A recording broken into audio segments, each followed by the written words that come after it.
I'm Susie Landolfi, and welcome to Be Crazy Well. Now, why would a therapist say that? Because we all have mental health struggles, even therapists. The good news is we have so much more information about how we can be crazy well. On my podcast, we don't focus on what's wrong with us. We want to know what happened to us. We're going to explore how trauma affected us, both negatively and positively. That's right. I said positively. It's called post-traumatic growth, and it's a real thing. Be Crazy Well will share mental health wellness practices, the newest mental health research, and most importantly, how we all get to create the person we deserve to be and the life we deserve to live. So join the mental health evolution and be crazy well.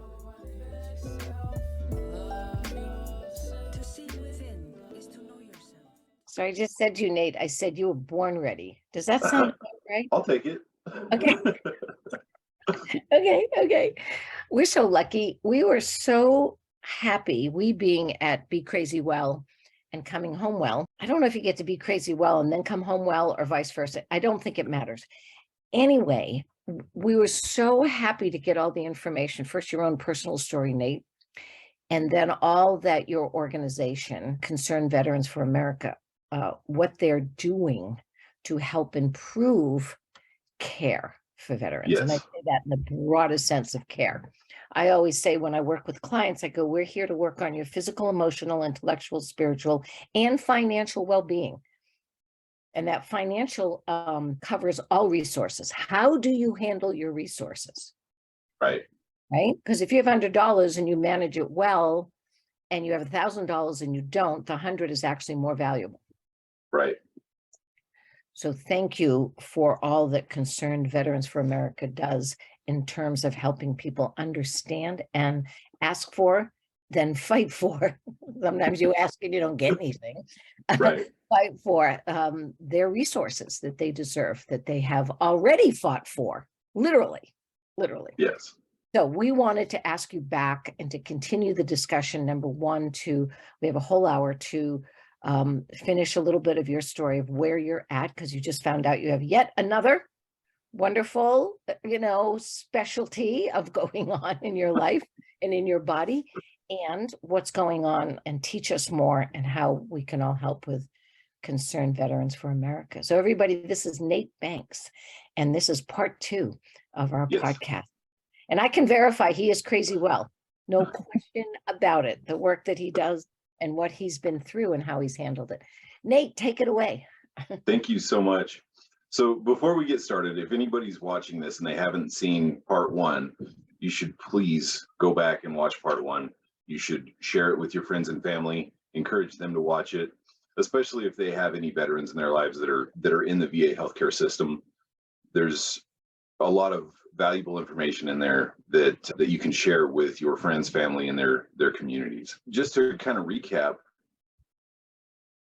Oh, also you should like and share this episode as well once you come back, or if you've already seen part 1. So just to kind of recap what we talked about last time, spoiler alert to those who haven't seen part 1. In 2018, I found out I had a tumor on my kidney. Turned out to be renal cell carcinoma. Big fight with the VA to get that approved at the hospital closest to me. I had many trips to the ER for a condition called diverticulitis, which is an infection in the large intestine from little pockets that collect waste and they get infected and irritated. It's called diverticulitis. In June 2019, a year after my renal cell carcinoma was removed, I had to go to the ER. They wanted to discharge me. They thought I was just a diabetic drunk. Turns out I had sepsis. I was going into septic shock. Lots and lots and lots of very scary and often deadly medical conditions that happened during that trip. I was in January 2020. I had a bowel resection, so they removed that disease part of my colon, about 40% of it. And then in 2020, the VA was responsible for canceling, delaying, or rescheduling almost 20 million appointments without the veteran's knowledge or consent on those moved appointments. During that time, I missed at least 3 of my surveillance CT scans during that time, where I wasn't notified of the appointments being changed or rescheduled, and they didn't seek my permission for that either. So it was about mid to late 2021, around July, August timeframe, actually, I finally got a surveillance CT scan to see if my cancer was still in remission. It was the first one in over a year, and they discovered that I had a mass in my right kidney during this one. Then in February 2022, that was the last CT scan that I've had. So I've gone a year now without a CT scan. In April of 2022, I went in for an appointment to have my CT scans read so that the urologist could verify, his best guess. He thinks that it is another cancerous tumor because of the blood supply whenever they injected the contrast, the way it lit up. And he said that this is almost always points to it being malignant. So then in April of 2022, I went in to get that reading. We at Concerned Veterans for America had a nationwide event rally that we had planned in each of our state chapters. And we called it You Can't Fool Me because it was on April 1st, April Fool's Day. And we were highlighting the fact that the VA had canceled, delayed, or moved, rescheduled without the veterans' knowledge, nearly 20 million appointments. And I had an appointment that day. I had an issue come up with some of the other organizations that I was trying to build a coalition with to get them and some of their veterans from their communities out to the same event in order to attend that rally with us and get more bodies there, more voices. And somebody from one of those organizations had called the VA police in Albuquerque and stated that we were going to try to violently overthrow the VA hospital in Albuquerque, New Mexico. And the truth is, we didn't even step foot on VA grounds. We hadn't planned on stepping foot on VA grounds. We organized in the park next to it, and we went to the busiest intersection down the street from that park. And all we did was hold signs and wave at cars and just pointing to some of the terrible decisions that the VA made. And which is your right and what you fought for, so that right. I can do that or you can do that. Peaceful protest. Exactly. Got it. So I go in that morning for my CT scan reading, and the waiting room filled up and then emptied and then filled up again and then emptied before I was even seen. And it wasn't because they had appointment times that were scheduled before mine. There were people that I heard check in that were very loud and telling what time their appointments were. And it was, an hour after mine was scheduled, and they were still bringing folks in before me. It may have just been a coincidence, but I thought it was kind of a little too ironic considering the fact that we had that rally planned for that same day. And then can I just say, looking at you, it's not like you blend in. Right. Right. Okay, keep going. So I moved from New Mexico to Colorado, and since I moved in October is when I got here, finally got all of my stuff out of New Mexico and the rest of it all the way up here in Colorado. And during this entire time, from then until now, I've been trying to get my care transferred from the New Mexico VA system to the Eastern Colorado VA system. And there doesn't seem to be anybody that knows what the process is, the correct process for moving one's care from one state to another, or from one region in one state to another region in another state in the same state. It's all digital now, isn't it? 90% of it. I think you push a button. It says attach, email. I mean, I'm just saying, I don't know any, I'm not very digital, but I'm just thinking here. Right. Is really not okay because it is that simple. I have a portal I have a portal at UCLA where I can go, and they transferred my information in 2 seconds from one doctor to another. Mhm. 2 seconds. Keep Well, going.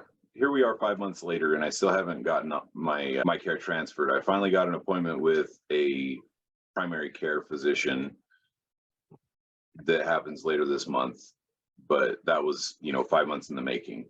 And now every time I call to try to get a surveillance CT scan scheduled to verify whether or not my cancer is growing, so that I know whether I need to have it removed. Every time I call in, they insist that I have to see my primary care physician before they will put in the order for the CT scan. This is established care that the VA has been taking care of since 2018 or 2019. I have to interrupt just for a second and tell you, if we used this logic and process on the battlefield, if we use the, look at the smile on your face, if we used any of what you're telling me, I'm a friggin' civilian, and I'm sitting here going, if we did this in every battle, we would be speaking a different language here. Right. Okay, keep going. To underscore what you're saying, this is like the most frustratingly, aggravatingly inefficient way to run a healthcare system. It's deadly. It's It way is deadly. beyond hurtful. It's way beyond inefficient. Let's just cut to the chase, because one of the things that I know about you wonderful men and women, in order for you to go through horrific things, you have to minimize the danger in order to go forward, right? We don't Right. get there and yell and scream on the battlefield and go, oh my God, like that's what we do. So you minimize everything and go, no, come on, we can do this. Let's go. So Right. This is deadly what you're talking about. Absolutely. And the VA has a history of that's written in blood, written in the lost lives or the shortened lives even of my brothers and sisters. It's just I still don't know what the process is, and haven't spoken to an employee at the VA that knows what the proper process is for getting one's care transferred from one facility to another. And so I'm still in the middle of that, in the throes of that. I still don't have a CT scan scheduled, and it has been a year since I had my last one. I'm supposed to get those every 6 months. Albuquerque VA is still trying to schedule me in Albuquerque, and Denver won't schedule one for me, period, until I've seen a primary care physician. Like I said, this is established care. I don't understand why it has to be so difficult. And instead of... Wait a minute, answer that question. You just said something. I don't understand why it has to be this difficult. Absolutely. Do you think you would know a reason why this is so difficult? Well, yeah, I'll get into it. Okay. I'll get into it as we have this discussion. So this is the only federal benefit that I know of that has to be used at a government facility. So if I was on Medicare or Medicaid, I don't have to go to the federal government's Medicaid or Medicare hospital or doctor's office. That's right. Or mental health specialist. I get to take those dollars that were allocated for that person that's receiving that benefit, and they get to decide which hospital they go to, which providers that they use, which mental health professionals they use. Right. If I use another benefit from the VA, even, right, my VA home loan, I don't have to go to a VA mortgage officer to get that loan. I don't have to go to a VA realtor in order to purchase a home. University or college. I don't have to buy a home that was built by the VA. Yeah. If I use my GI Bill, I get to pick the realtor that I use. I get to pick the mortgage officer, the loan officer that I use, and I get to pick which house it is that I want to use. At the same time, if I use another benefit from like the GI Bill, for instance, it's the same thing. I don't have to go to a VA college or university. I don't have to be taught by VA employees that are professors or teachers or instructors at the VA college or university that doesn't exist. I get to take those dollars and use them at whichever educational institution I choose, whichever one is the best fit for me. The VA is the VA healthcare system is the only one that is stuck in this system, in this model that I know of. So the question that I asked earlier, why does it have to be so complicated? Why does it have to be so frustrating? It's like that by design. I talked about some of the legislation that had been passed that we had worked with our grassroots armies to have advanced throughout the years. So starting in 2014 is when we really were able to get a big spotlight on what was going on in VA healthcare because of the scandal in 2014 at the Phoenix VA hospital. 39 veterans died as a result after their investigation from the Phoenix scandal alone. Mm-hmm. They discovered that 75% of VA facilities were operating using the same schemes, the same tactics, the same deceptive wait time schedules across the nation, 75% of VA facilities. As a result of that, we were able to get VA choice passed. That was a piece of legislation that looked on the surface like it was going to expand options for veterans to receive care in the community, because oftentimes, whenever I was driving from Farmington, New Mexico to Albuquerque for care, I would pass about 6 different hospitals on that trip, and many of which would have provided the same level or better care that I received at the VA without that 4-hour trip. The problem with VA choice is that it was anything but. Okay. It the only way you could get permission essentially from the VA to go and seek care out in the community was if they didn't provide that service. So one example that most VAs, I don't know if any of them do, they don't have maternity care, right? Or those types of services for women. If you reside in a state without a full service VA medical facility like Alaska mm-hmm. vets, they don't have a VA facility. They would have to take the ferry from Alaska to Seattle to be seen there. If you have a 40-mile or more drive, if they can't make the appointment for 30 days, or if you had to travel by air, boat, or ferry in order to get there, or if you had some kind of other excessive travel burden like geography or weather.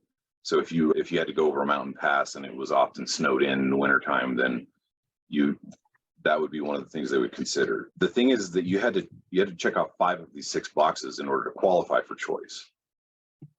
It's almost impossible to fall into every single one of these categories, except for if you lived in like Alaska, right? So because of the circumstances, the VA administrators running these schemes in order to receive bonuses on time. Wait a minute, don't swear. Go back. Say that one more time. So VA administrators were running these schemes so that they could receive their bonuses. They got a bonus for not caring for you. They got a bonus for lying about the fact that they weren't documenting the wait times accurately. Right. They were showing it that way so that they could receive their bonuses. They were essentially trading the health, safety, and lives of their patients in order to receive bonuses. And the thing is that at that time it was very, very difficult to hold a VA employee accountable to get one fired for negligence or being a bad actor like this. So in 2017, we were able to get the VA Whistleblower Protection or VA Accountability and Whistleblower Protection Act passed. And by 2019, I got this information off the VA's website. By 2019, there was failures of them implementing parts of that act. That was necessary so that bad actors like those administrators could be held accountable, and so that either the veterans themselves or working with organizations that assist with things like this could hold those bad actors accountable and get them fired from their jobs that previously was nearly impossible to get fired from. In 2018, we were able to get the VA Mission Act passed into law. And it was it took 7 different community care programs and kind of like streamlined and combined them into one. Or a better way to say it would be that it replaced those 7 community care programs. And those access standards, those requirements that a veteran would have to meet to use community care, same thing if it was unavailable, if there was no full service VA facility, if you had to drive 40 miles or more, and if the care did not meet VA's standards for quality care, if it was a primary care or mental health care appointment, they couldn't get it scheduled within 21 days, then you were eligible. And if it was specialty care like surgery, urology, cardiology, something like that, they had 28 days to schedule it. Now, fast forward to last year, and a watchdog organization called Americans for Prosperity Foundation started submitting Freedom of Information Act requests to the federal government about documents, internal documents from the VA, emails, things like that, showing their failures to implement the access standards from the VA Mission Act. One of the big unfortunate misses from that bill passing in becoming laws, the access standards were never codified into law.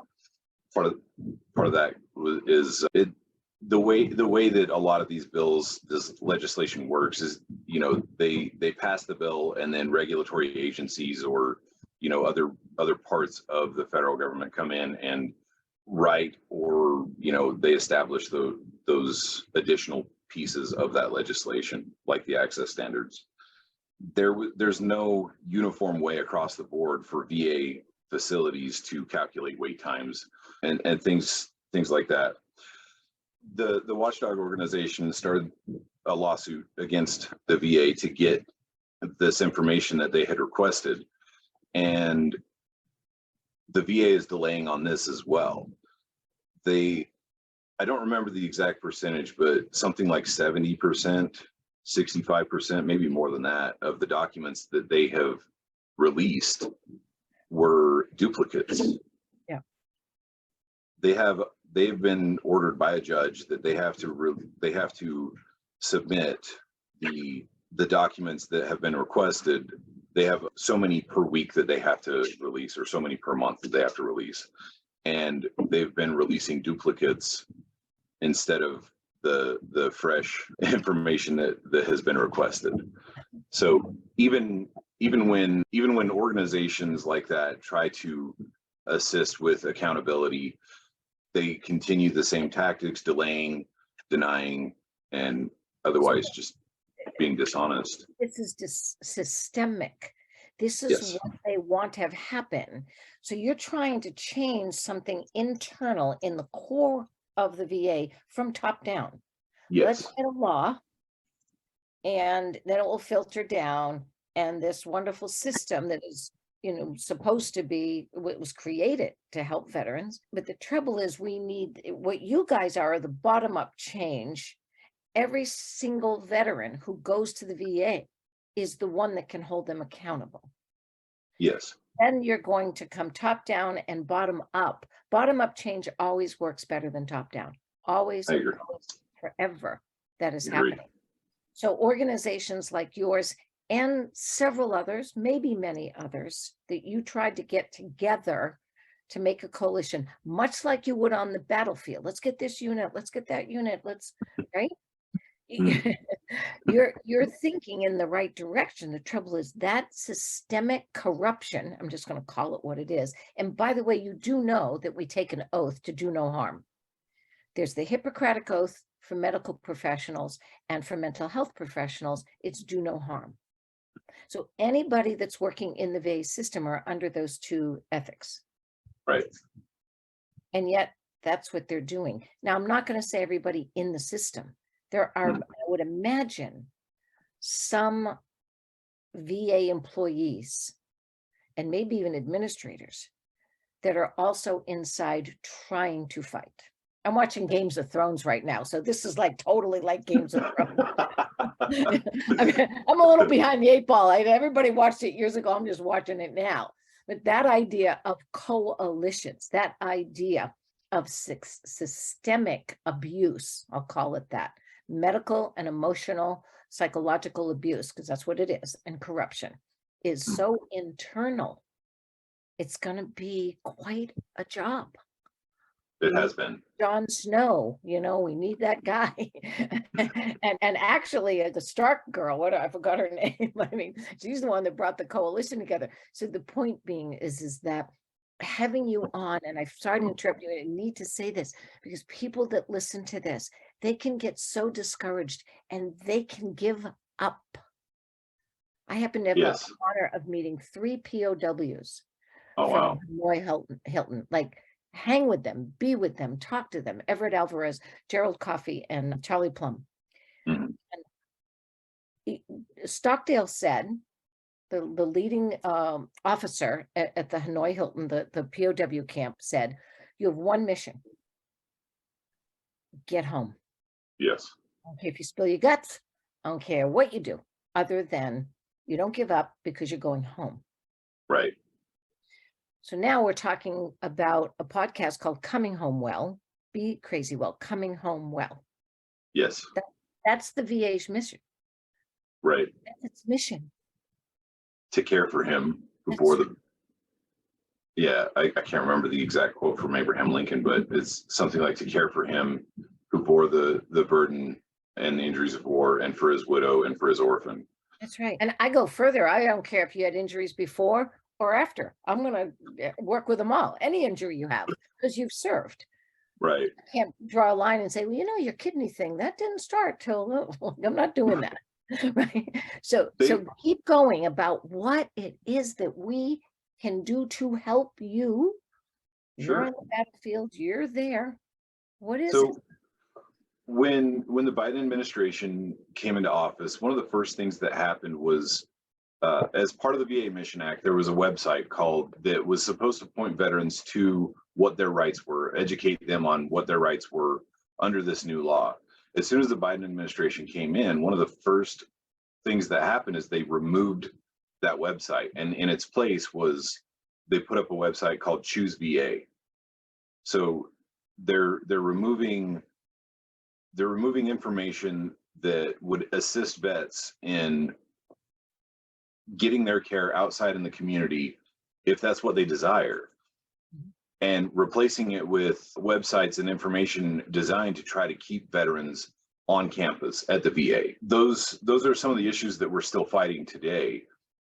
It's been discovered that there are scripts that they're giving to community care office employees. So whenever I call in to the VA and I'm trying to schedule an appointment for, urology, and I've already gone to the VA website and discovered that the wait times for urological care at the VA facility that I'm assigned to has far exceeded their 28-day threshold. So the next step is for me to ask to talk to the community care office so that I can get that scheduled at another facility.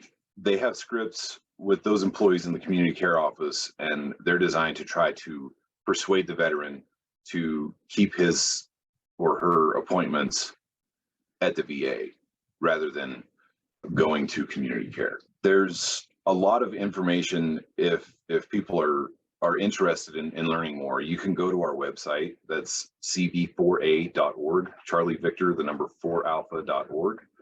There's a lot of information that you can learn on there. If you have had a bad experience at the VA, there's a section on there where you can tell your VA story. You can put in writing what the bad experience was while you were at the VA.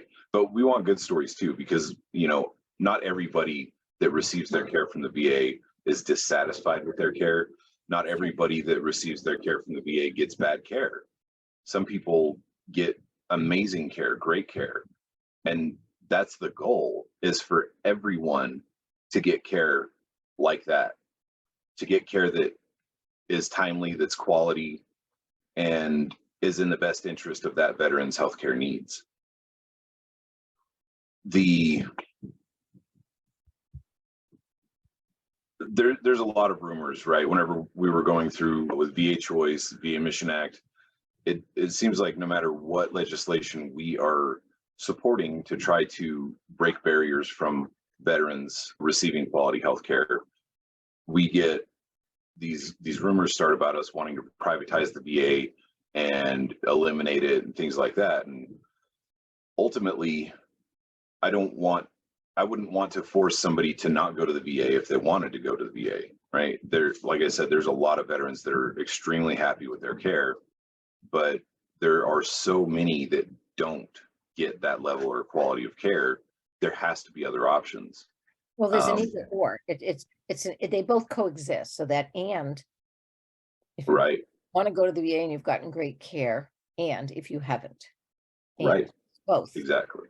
Right. So there was an act that was passed last year that expanded.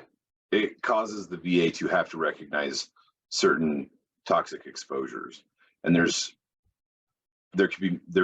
likely millions of vets that are going to be eligible for VA healthcare that weren't previously for those conditions because the VA hadn't recognized them as service connected.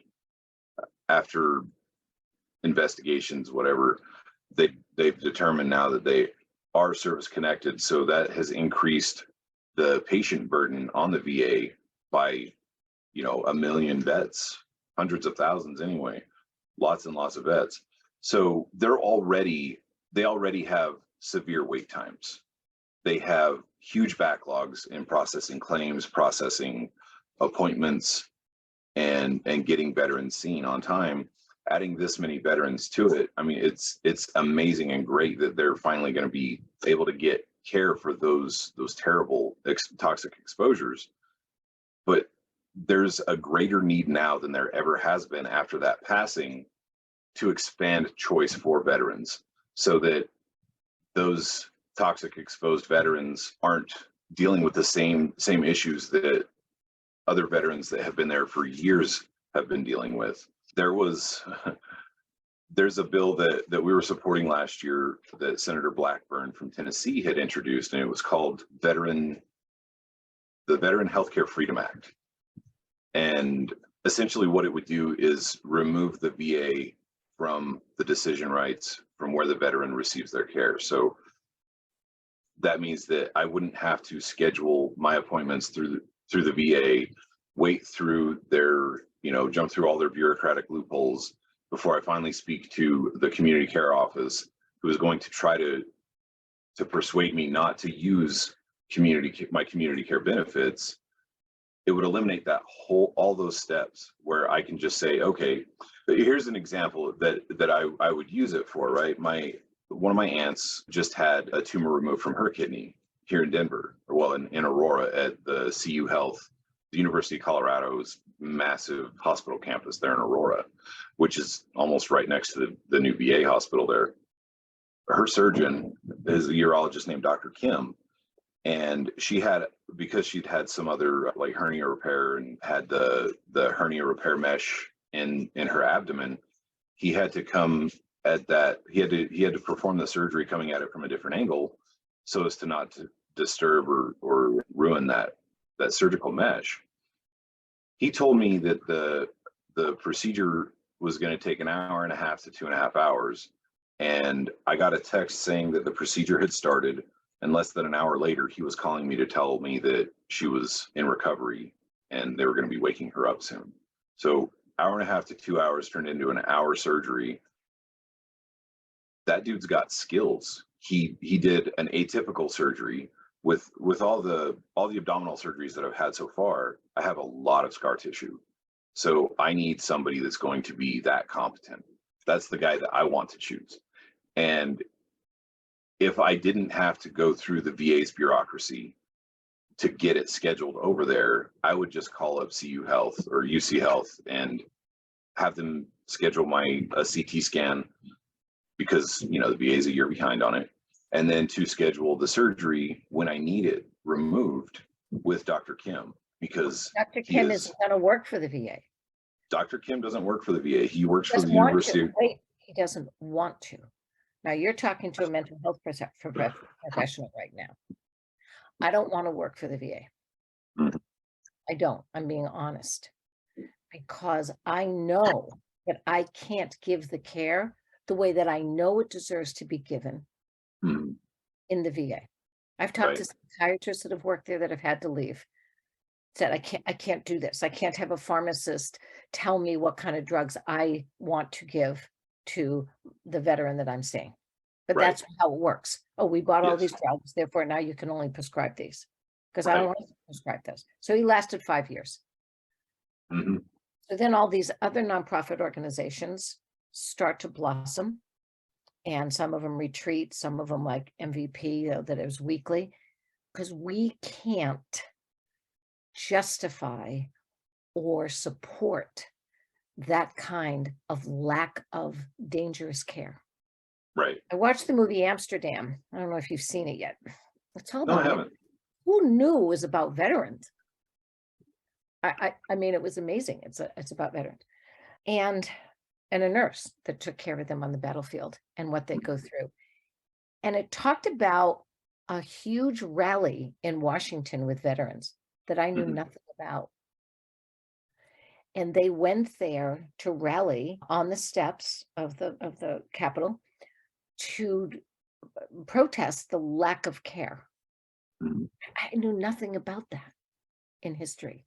And then I didn't get the whole thing yet. I haven't looked it up, but then they burned them out. It said they burned the veterans out of Washington, meaning there was a fire started and all this. The point being is that this has happened before. This just didn't happen with your kidney.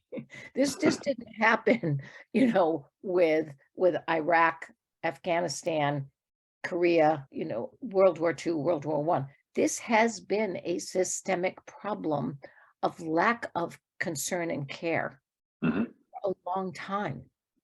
Yeah, and you can go through many of the conflicts and wars that we've been involved in, going back in time, and there seems to be at least a major scandal with each of those veteran groups, right? So Vietnam, Agent Orange exposure, the VA denied service connection for that for years, decades. Gulf War vets, they were coming home with Gulf War syndrome, which was a toxic exposure, I think, to either the oil fires or the depleted uranium that was burning from the shells from, our shells. Anyway, there was toxic exposure that led to Gulf War syndrome, and those vets were denied.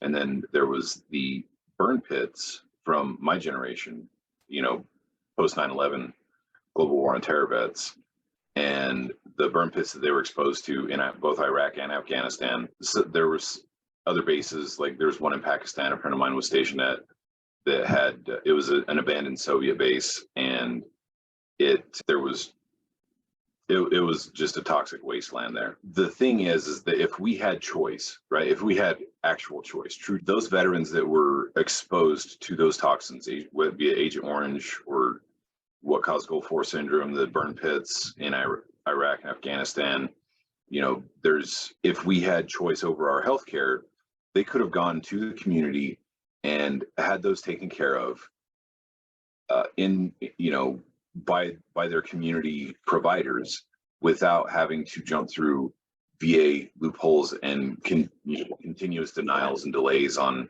treatment. There's a lot of veterans that would have had much better health outcomes if they were able to receive care timely and without delay. What do you want us to do? You've got a platform here right now. You get 15 minutes. 15 minutes. What are we gonna do? Perfect. Well, just on this one, we don't have to have you back a third time, because maybe we Right. have to start. Maybe we have to go watch on Washington again. I'm not sure. Hang on, let me go shut my door because my dog's barking. Absolutely. So so I want you to think for just a second and get to, because we could keep talking about the problem. I think we got it. We got to start working on the solution. And much like the civil rights movement, much like the women's rights movements and gay rights movements, you deserve allies. Mhm. I'm an ally. Awesome. I'm an And ally. we're so glad to have you as an ally too. Right. So, and I can speak their language. Remember, I'm one of them. So what do you need from us? What would you like us to do? What do we consistently need to do to help and to make Like change? Okay, so like I said, Senator Marsha Blackburn from Tennessee, she introduced the Veteran Healthcare Freedom Act last year. What it would do is create a 3-year pilot program within the VA, Okay. the VA Center for Innovation, Care, and Payments to improve veterans' accessibility to healthcare in the free market.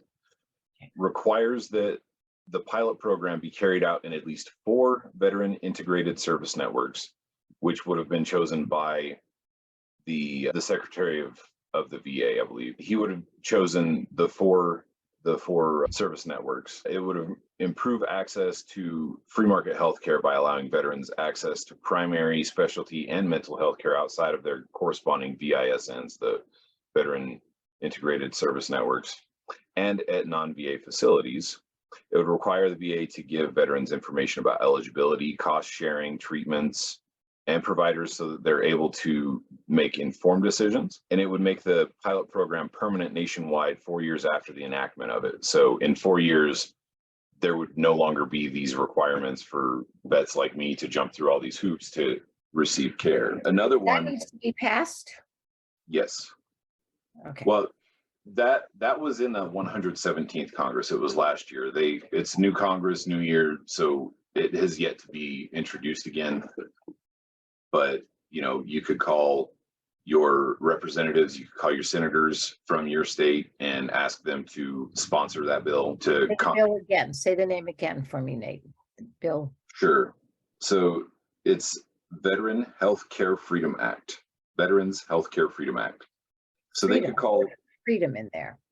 Okay, got it. So they could call their local, the rep for their district, or email or write a letter.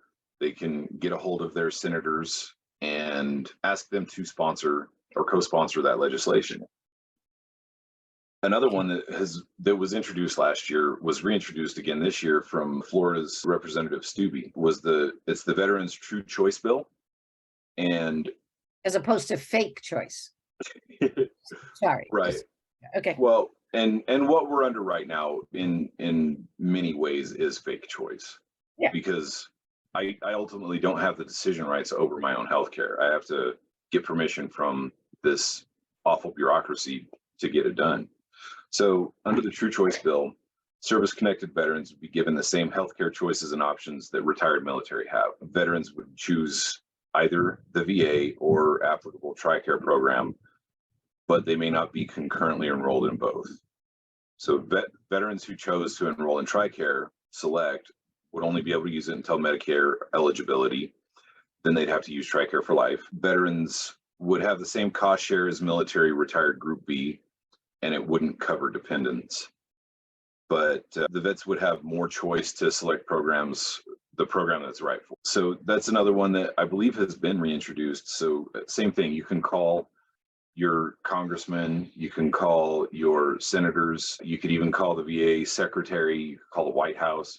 Or if you wanted to just do all of those actions all at the same time, you can go to our website, cv4a.org, click on Take Action, and there's going to be surveys that you can sign. If you take one of our surveys, you sign it, it's going to be delivered to your local rep, whichever district you live in, who represents you in Washington, D.C. Both of your senators from your state, the President of the United States, and the VA secretary are all going to get a copy of this letter that you signed, demanding more choice for veterans. That's amazing. And I want to apologize for any and all VSOs that aren't supporting you. And so when we say coalition, with all the VSOs out there, of which I've worked for several and helped create a couple, it seems to me that we should be supporting one another, so that link should be on every website, all social media of all veteran service organizations. Am I thinking in the right direction, or am I just this kind of crazy civilian? No, you're thinking in the right direction. So if you went to the social media pages for Concerned Veterans for America, Colorado, the chapter that I run, we have a link tree on all the social media platforms that we're on.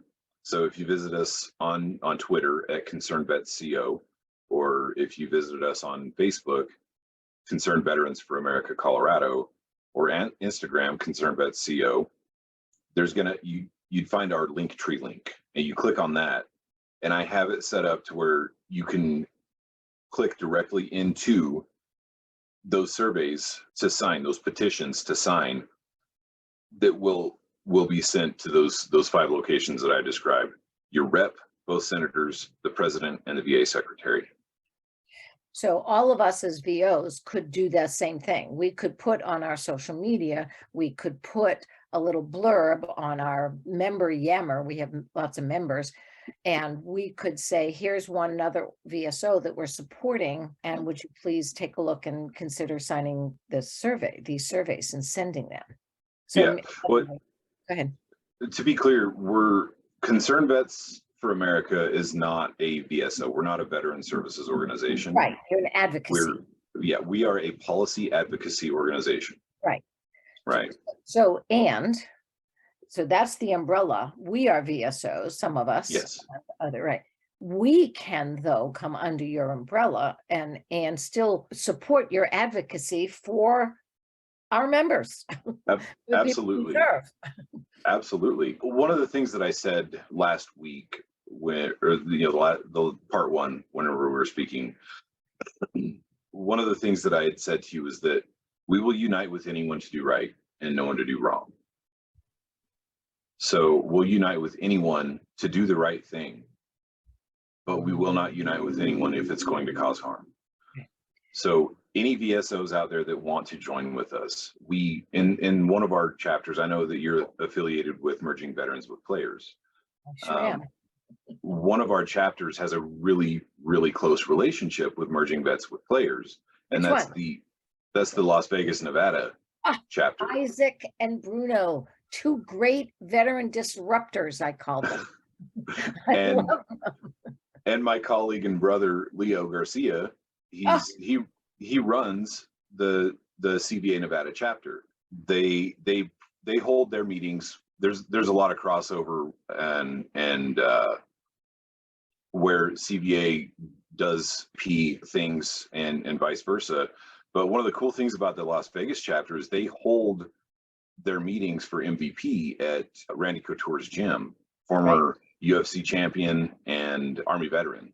He's been such a supporter. I can't even tell you. He's incredible. An amazing man. I had the honor of spending a lot of time with him. And so, there's something else, we know some people in Hollywood. Mm-hmm. One of our founder actually has a huge platform, Jake Laser. One of his dearest friends and who's been a huge supporter of MVP is Michael Strahan. I mean, these are opportunities to get together. I don't even know how to put it. I'm an old 60s, 70s child. So, that idea of coming together and, if kids, and you don't remember this, you're too young, but children in schools save the whales. Like, we literally stopped the extinction of whale because of letters from children in school. Yeah. The most successful protests and, rallies of trying to save something. This seems to me, and I think Jon Stewart was helpful to show what can happen when you're not afraid to speak truth to power. And when an ally can actually join the forces too with a platform. So, absolutely. So if we do nothing else, if that systemic corruption and harm is exposed over and over and more again, you have a better chance. And that's that bottom up change I was talking about. That absolutely. It didn't say your title isn't Concerned Politicians for America. I just want to point that out. It's veterans, right? Right. So we've got 3 minutes. And we'll bring it back yet again. What do you want to say in your last 3 minutes? If you are interested in helping us with our mission, if you want to help us succeed, go to cv4a.org, click on Take Action. If you want to volunteer with us, that would be amazing. We love our volunteers. We hope that all of you would like to join our grassroots army. Veterans have something in common. We've all raised our right hand and swore the oath to work towards something bigger than ourselves. Mm-hmm. And we can do that again. We can continue our service together through Concerned Veterans for America, building coalitions with other organizations that you may be associated with. And, the old saying, many hands make light work.